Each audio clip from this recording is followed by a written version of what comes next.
What is up, family? Welcome to another episode of Curated. I am so excited you've all decided to join in today. And I promise you, okay, after today, I'm done talking about Coachella, at least for this year. No promises next year, because I feel like this year, my mind changed a little bit, okay? I feel reignited to go back to this fucking festival. For those who don't know, actually, I feel like I say this every fucking time, but this was my 12th time going to this festival, okay? I'll caveat by saying that my parents are from the Coachella Valley.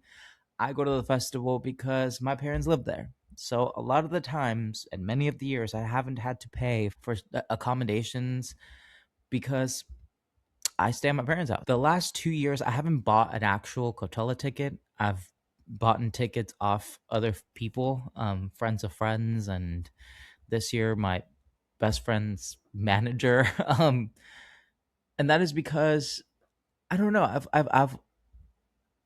I lost the enthusiasm that I think I had for the festival, or like the energy to go because I'm 30. Like, I gotta chill. But I also this year I moved to New York, and I truly thought I was like taking a 5 hour flight to Palm Springs and trying to do this whole thing. Like, it's just not gonna work out. But yeah, weekend one happened, and I I just hate missing out on the fun. Like, literally, y'all, I hate seeing other people have fun. That's truly it, okay? So my best friend and I coerced our way into getting tickets for pretty close to face value, I would say. Um, couldn't pass that on. And I was like, all right, fuck it. I'm gonna book myself a flight to New York, from New York to Palm Springs, and we did the thing. So I do this every year. I do a little recap of how my festival was. It's not a vlog or anything, but of course, I'll post some videos here and there as I talk so that you all can see what the vibes were. But this was the first year in the last 11 years that I've gone that I went to weekend two of Coachella Fest. And I want to talk about, what people say the vibes are for weekend two. And, at the end, we'll talk about 2027 because Coachella gave us no break. They literally said, oh, okay, Coachella's over. Here's 2027 pricings, and we go on sale May 1st. So get your fucking credit card ready. With that being said, I'll say this, y'all. This year, it ignited, the love that I have for the festival. And I don't know what it was. Maybe it was the fact that it was just my friend and I, and we weren't hanging out with a big crew. Maybe it was the fact that it was like a longer trip that I took. So it felt like I was doing, it was like, it felt more, felt like I was giving it more, and the preparation for it was like a little more than before. So maybe that made it all seem more worth it to me. Maybe it was the fact that I went to weekend two. Like, I can't put my finger on it, but yes, I will be buying tickets for 2027. I have a fucking issue. That is the truth about this all. So let's get into it, okay? Let's talk about how I got to the festival because these tickets were insane. Yes, Justin Bieber was performing. Yes, Karol G was performing. And I think those were the big two. I mean, Sabrina Carpenter is amazing. And weekend two, she brought a Madonna. I mean, come on. But I feel like people were really, really, really looking forward to seeing Justin Bieber perform just because he usually doesn't perform. And Karol G, who is just a Latina icon. So I'm sure everybody was hyped to see everybody who was headlining, and obviously everybody else like Cat's Eye and all the amazing other groups who were there. But these tickets were insane. Like, they were going for thousands of dollars. And I'm the type of person who sometimes was like, okay, if I wait maybe closer to the time, like ticket prices will go down. This was one of those years of exception where like things were just going up. Like, there was no limit to how much people were charging for these fucking tickets. And so that plus the combination of having seen weekend one and how much fun everybody was having. I will say this, like, you see what you see in social media. Social media is a curated space where people are just probably going to show you the fun side of it all. But for me, having gone so many years, it just felt extra weird not going, and that plus seeing everybody have fun, plus these festival tickets going up in price, and me being like, man, if I don't get on it right now, like, what am I doing? All of this just got to me. And I hit on my friend and I was like, girl, we're finding tickets. I'm committed. We're going to go. So she was able to find some tickets from her manager who was selling pretty close to face value. And then it was time to go. It was time to go. I moved to New York. It's almost going to be a year now. And so going to Palm Springs is not as easy. I used to live in the Bay Area. Taking a 1 hour flight from, the Bay to Palm Springs, easy peasy.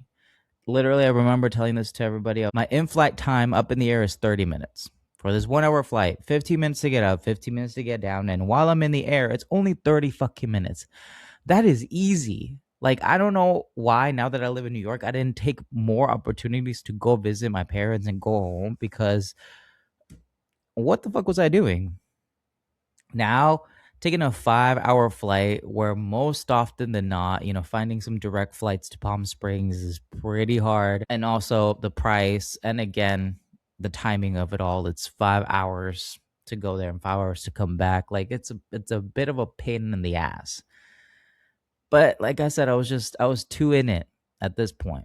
I was too in it. Plus, funny enough, I had talked to my manager about going to the festival because we were pretty busy like the last couple of months, and she she pretty much was encouraging of me to go to the festival. She was giving me a YOLO talk of being like, "Bro, you got to do it." So hey, when your manager signs off, and she's like, "Take days off, you should do it."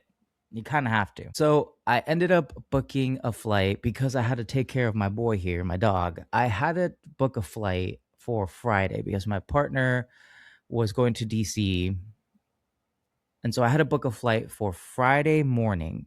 Keep in mind, the festival starts Friday, Saturday, Sunday. I booked a flight Friday morning at 6 a.m. from JFK all the way to Palm Springs. I got there like at 12, went straight fucking home, ate, started to get lit as fuck. Then we went straight to the venue. I was tired on that day. And I don't know how, but we survived till pretty much almost all of day one, which is great. Day two, I feel like it was the day where we got the most lit. And, we obviously were all hyped for Justin Bieber. So that was hella fun. And then the third day, I was beat down. Okay, I was beat down. I was this close to selling my tickets to my brother or giving them to somebody else because I was like, it's just like it's not happening. At my age, it's not happening. But I will say this: having a friend who is a pharmacist go with you, and the fact that you're all, both the same age and just are incredibly more conscious about trying not to get hungover helped because we brought like DMH or DHM like vitamins, some liver thyme things. We had everything going for us. I took the like 1000 milligrams of sodium like liquid IV packs every day, double Pepsid. Like, I was prepping myself to ensure that I was not getting hungover. And thankfully enough, your boy was not hungover on any of those days. So I'm gonna drop my vitamin routine to you all because my mind has been changed. My life has been changed. All 3 days, of course, I was incredibly tired and jet lagged and everything, but I at least wasn't hungover, and that is major, major at this point in my life. So that was the overall vibes. I think to get into the specifics, day one, we got in at around, actually, let me talk about the merch, okay? I had been hearing so much stuff about merch. I really like having seen weekend one, having seen the Skylar like activation that was going on. I had my eyes set out on the Yukon or the Beaver hat that was on sale. And then the like Skylar shirt that said like live at Coachella in the back. I really wanted to get myself some merch. Like that was a goal of mine. And that was a goal of my friends too. But knowing how fast shit sold out on weekend one, knowing how much chaos there was about this merch on weekend one, and how people were just like, they were making weekend two seem like it was going to be us in the trenches. And it fucking was. these merch lines were fucking crazy. And I kept seeing people on TikTok being like, yo, I waited from 2 p.m. till 6 p.m., from 4 to 9. You know, each to their own. I'm not gonna judge you if you're going to the festival and you truly want to get that merch and wait in line. But for me, to waste my whole fucking day after having gone to all the way from New York, Palm Springs now, to just stand in line to get merchandise, that's just not gonna be me. Thankfully, a friend of mine was able to find the like Skylar Oasis like website and how you could pre-order. At the time, I was a little drunk and I was like, I am not about to wait in this line to try to get this merch. So I am just gonna order the shit online. Best choice I probably made because I secured the hat that I wanted, I secured the shirt that I wanted. My friend did the same, and we did not have to wait in line. I wasn't pressed about getting all that stuff, that day. So I was totally fine with just ordering that shit online because y'all, we was on something. We was on something. And I get it. This is only the second time a pop-up of an activation for Skylar and Justin Bieber has happened. So there was a lot of buzz around it.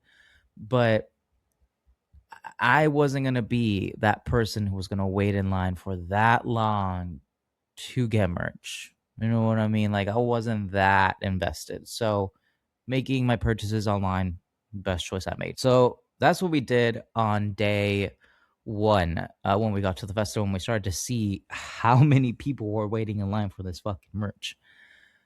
The Gap activation that they had, where they could also like customize like Gap jackets for Coachella, it was really cool. Like if the lines weren't that big, like would have been down for it. But I also wasn't too pressed about getting that. But those lines never died down. Like it's just the whole weekend, y'all. These lines were crazy. And I'll say this: one big thing that people kept selling me about weekend two was that it was less crowded. People were like, "Yo, like weekend two is less crowded. There's more space for everything." So I was down for it. I was like, "Okay, I'm gonna pull up, and there's not gonna be a lot of people there." I don't know if it was just this year. I don't know again if it was all this hype that was happening around Coachella and everybody trying to like scour the way in and get tickets last minute and all that. That just made it crazier, but it was packed. That shit was packed. And I also have to say that in part, I think it's Coachella just overselling this festival year after year. Yeah, like I feel like they be doing too much. Okay. Like they are just trying to profit, trying to skyrocket their profits up to a level where it's just making it uncomfortable for everybody in there. The festival is crowded as fuck. It is crowded as fuck. And, you know, I don't know how weekend one was. I heard it was a nightmare, especially for the Bieber set.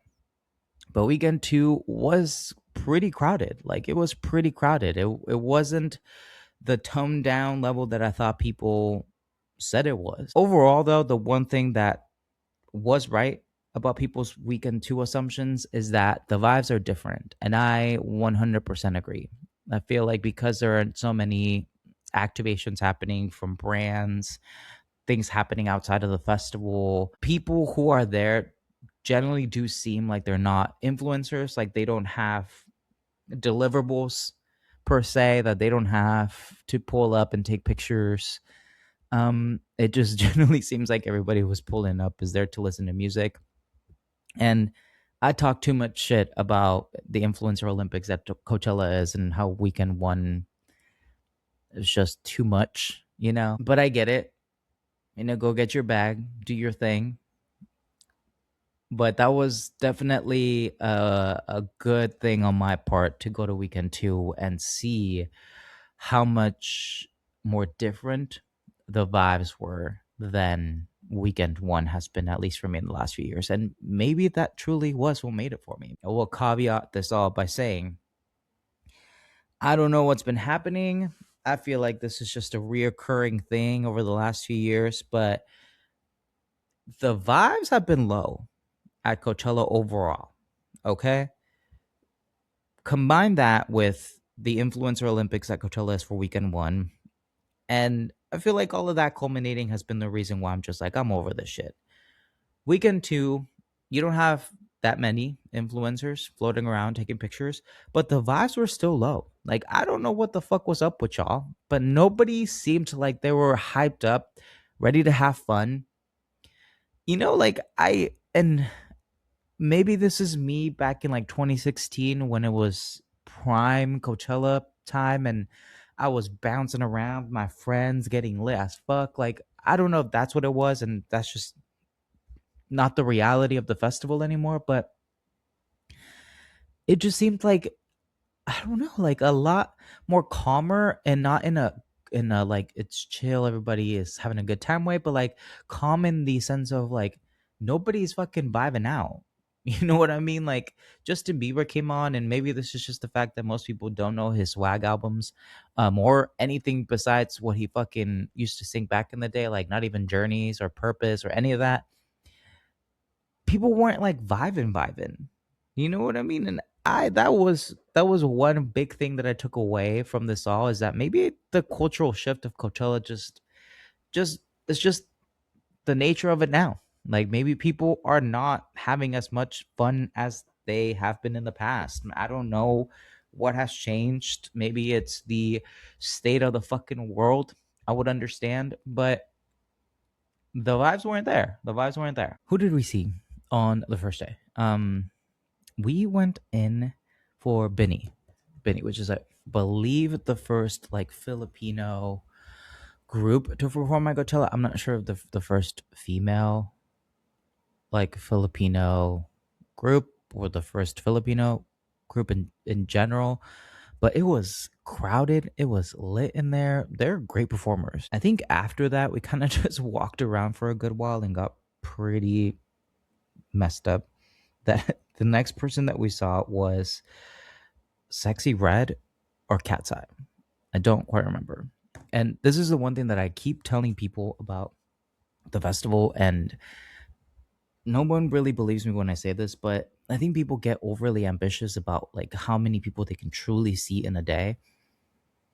And I think it all just has to do with the fact that, like, of course, you're paying so much money to go to this festival that you want to make sure that you're catching as many artists as you can. But the problem is that like combined with the heat, combined with people getting drunk and trying to eat and trying to navigate from one side of the festival to the next, it gets difficult. Like it's not as easy as you think it is to catch all these fucking artists at the festival.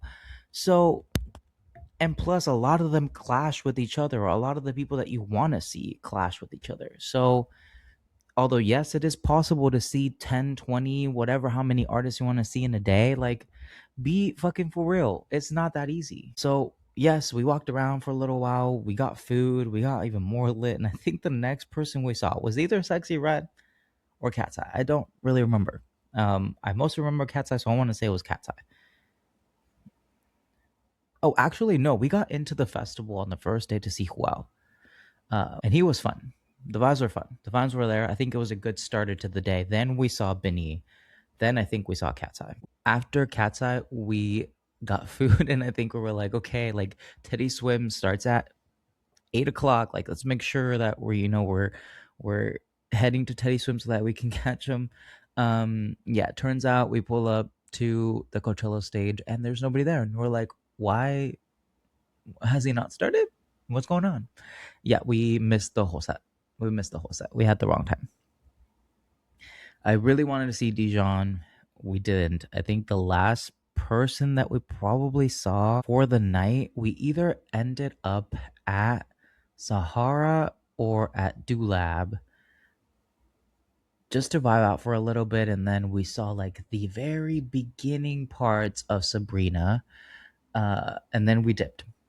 Because I'm going to be honest with y'all, okay? Taking a 5-hour trip from here to Palm Springs, being exhausted as shit because I left here also at 3 p.m. thinking that the TSA lines were going to be crazy because of everything that's been happening.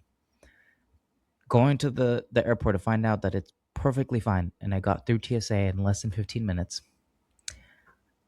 waiting there for 2 hours until my flight, having a layover, getting to the festival literally an hour or two before it started, going in relatively early because we were trying to get merch, not getting merch, the whole thing. Your boy was a little exhausted, you know? I was just, yeah, it was getting to me. So at some point we were like, you know what? It's okay. It's not the end of the world. We can go ahead, go home, and watch it on TV, which is what we did. Which was honestly a very smart choice because I had the best sleep of my life. I feel like I just knocked the fuck out as soon as I got home. The next day I was rejuvenated. I was ready. Because of all that, I was ready to just sit there and wait till my boy Justin came on. We went back in on the second day. I think the first person that we saw on the second day was Zulon. Uh, there's so many things being talked about Zulon and like whether she actually performs or not, all this stuff, whether she is actually DJing or not. I don't know. All I know is I had a good time. Okay, the vibes were going. I think she, like, well, is like a good intro set to the day because you're just grooving out. Then from that, I think we saw Addison Rae, Sway Lee, Giveon, Addison Rae and Giveon. I think we saw, and then after that, we spent most of the time at Quasar because that was the day. That was the day that the back to back was happening with like Major Lazer, Slander, Knock Two, Floss. Like it was giving, and Maddion was also performing right before that. Here's the thing that I want to say about Quasar.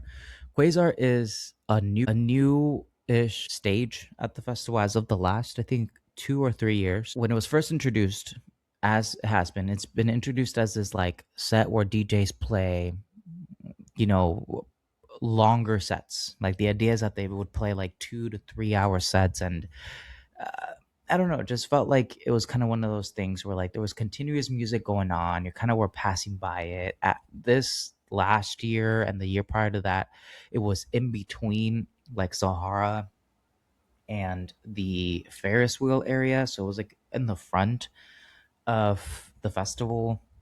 They moved it to a corner area closer to where the like permanent stalls and bathrooms are, kind of in the back. And I don't know if it was the fact that they moved it so that it allowed a bigger space. I think it's just the nature of how that stage has been set up and how it's not have hasn't evolved yet to I think what it fully is supposed to be as a stage. But the sound quality at Quasar is shit. I think because there was no speakers kind of like on the outskirts of the stage because it's just kind of like sitting in the front. We couldn't really hear much.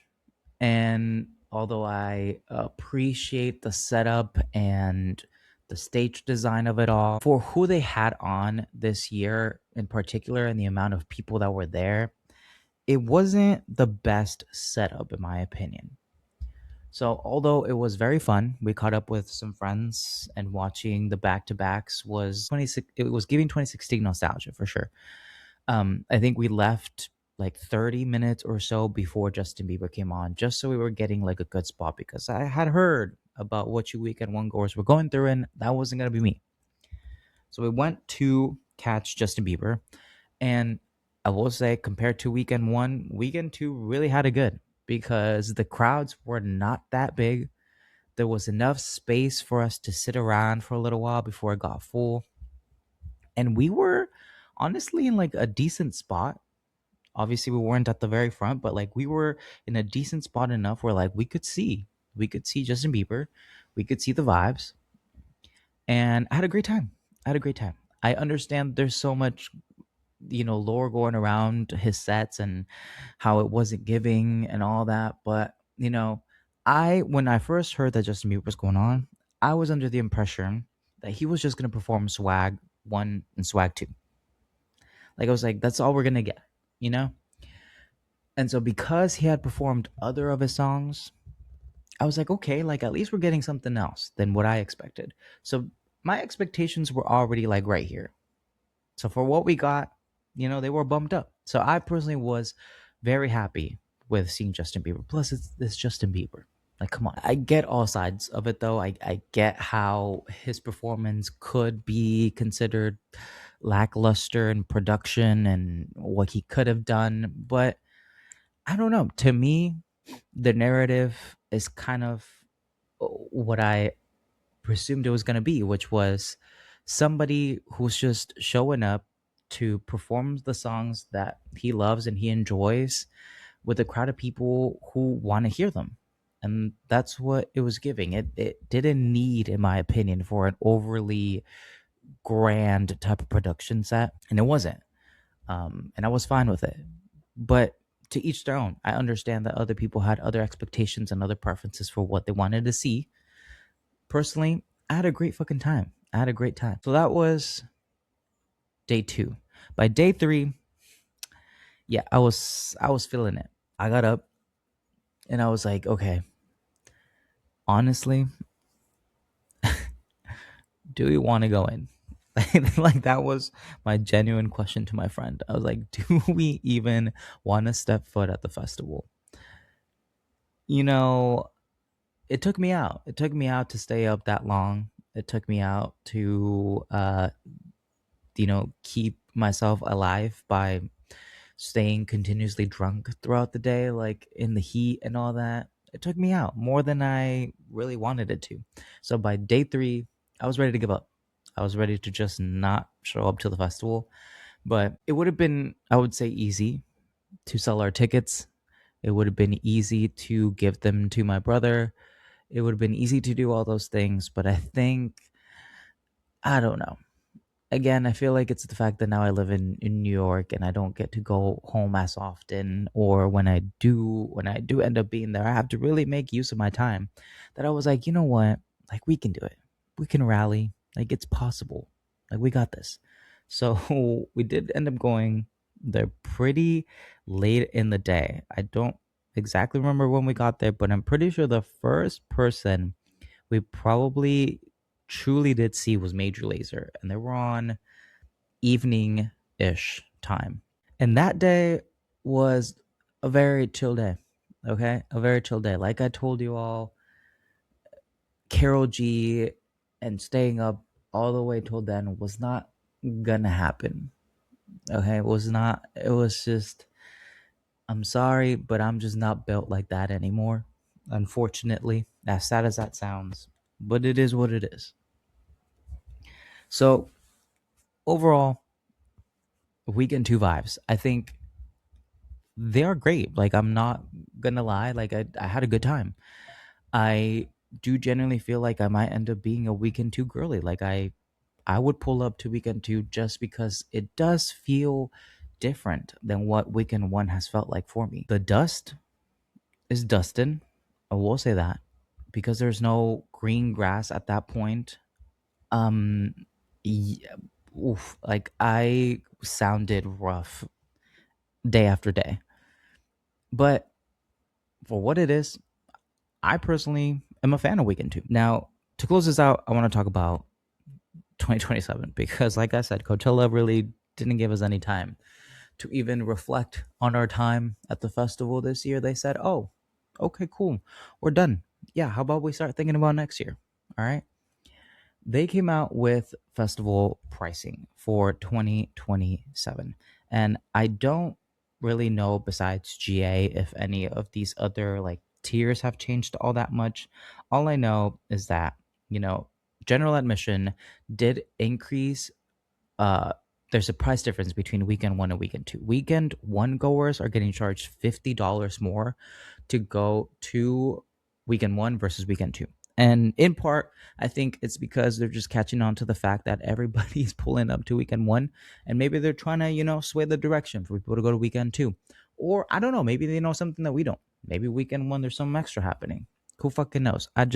My genuinely belief here is that they're just trying to move people on to weekend 2, get maybe less people to go to weekend 1, or maybe they know the demand for weekend 1 is always so fucking high that they're okay with charging an extra $50. People always ask about the different tiers too. There's like 3 tiers to each pricing that there is. Other festivals have done this, and Coachella has started to do this in the last couple of years. But this tier level is just by the time of purchase. So if you're purchasing pre-sale, then your pricing is going to be $5.99 for weekend one or $5.49 for weekend two. As you wait, as the time goes, the tiers move up and the pricing moves up. So the sooner that you buy the ticket, the cheaper that it is. You're not getting anything else from going from tier one to tier three except getting fucking charged more. The one thing that I will say, there's the 3 day shuttle, which again has different tiers, and there's also a price difference between weekend one and weekend two. I heard about the mess of the shuttle situation weekend one, and that it got a little better weekend two. So you all do as you want with that information, but I will never be a shuttle person. Partly because I don't have to stay anywhere where I need a shuttle, and thankfully because my brother is my Uber driver for most of the weekends. But I've been hearing bad shit about the shuttle situation, especially on weekend one when it's a fresh start to the festival and people are really trying to figure out the traffic volume and yeah, what it's going to look like for these buses to come in and out of the festival. It's a bit of a shit show. The one thing that I did notice is the GA4 pack. I don't know if that's always been there because, like I said, I feel like in the last 2-3 years, I've been a little late to buy my ticket. Okay, I just wait. I'm like, I'm not going to go. And then here I fucking am. The GA4 pack, it saves you $10 per ticket. And I understand that $10 is nothing, but it's better than nothing. Like when these tickets are this fucking expensive, I'll take any opportunity to save some coin. So most people feel like most crowds, like a crowd of four is a good crew to go with. And you usually will have that one dedicated person who's down to put their credit card and pay for everybody's tickets. The bundle saves you $10 per wristband, which isn't bad. And then VIP, I will stand on it till the day I die that shit is the biggest scam there is. I will never justify the $1,000 pricing for what you're truly getting at VIP. And I understand that for some people it's the convenience, it's whatever. If you have the means to purchase it, go right ahead. But I've never saw value in the VIP package because you're not really getting much. When everybody has access to these VIP passes and the demand has grown and, there are more people who can afford it, it becomes as crowded of a space as GA does. So if you think, it's going to be a less crowded spot to be at, think again. If you think the bathrooms are going to be better, I heard there were porta potties. Hey, think again. If you think that the bar is going to be less crowded, I don't know, yo. Like I haven't had any issues trying to buy alcohol. I haven't had any issues taking a piss or taking a shit at Coachella at the porta potties. Like, that's just me as a dude. I don't know. Like, I can't see myself spending $1,299 to get this VIP pass for what you all are truly getting, which is not that much. So, squad, all this is, I'm saying all this knowing for a fucking fact that I'm going to be there. That little blue man is going to be moving on May 1st, and I'm going to be purchasing my tickets for 2027. Who do I think is going to pull up? I don't know. I've been hearing Olivia Rodrigo, Bruno Mars, Rihanna being thrown around as headliners. Who knows? But I will be there. All this is to say that if you went weekend one, weekend two to Coachella, I want to know, how did y'all feel about the vibes? I kind of been turned into a weekend two person now. I'm not going to lie to y'all. Like it's different. And I kind of enjoy it. I will always love going to this festival, no matter how much shit I talk about it, how much I complain about the tickets, the crowds, whatever. Like, the festival has just become such a habit for me and such a home and a space where, like, I live my best life. Regardless of what's happening, I'm always having a good time. So I will be pulling up. Anyways, I appreciate y'all tuning in. I promise you, after today, we're done talking about Coachella. We're done. Just for a little bit, leave the Coachella desert behind for a tiny bit and, return back to regular programming. I promise you all that episode of Matilda's coming up. I just think all I've been thinking about has been Coachella, recovering, resting, trying to get back to a rhythm of life. And now that that's over, now we can go back to the real good shit, okay? I promise that episode's coming soon. But anyways, I appreciate y'all listening, and I'll catch y'all on the next one.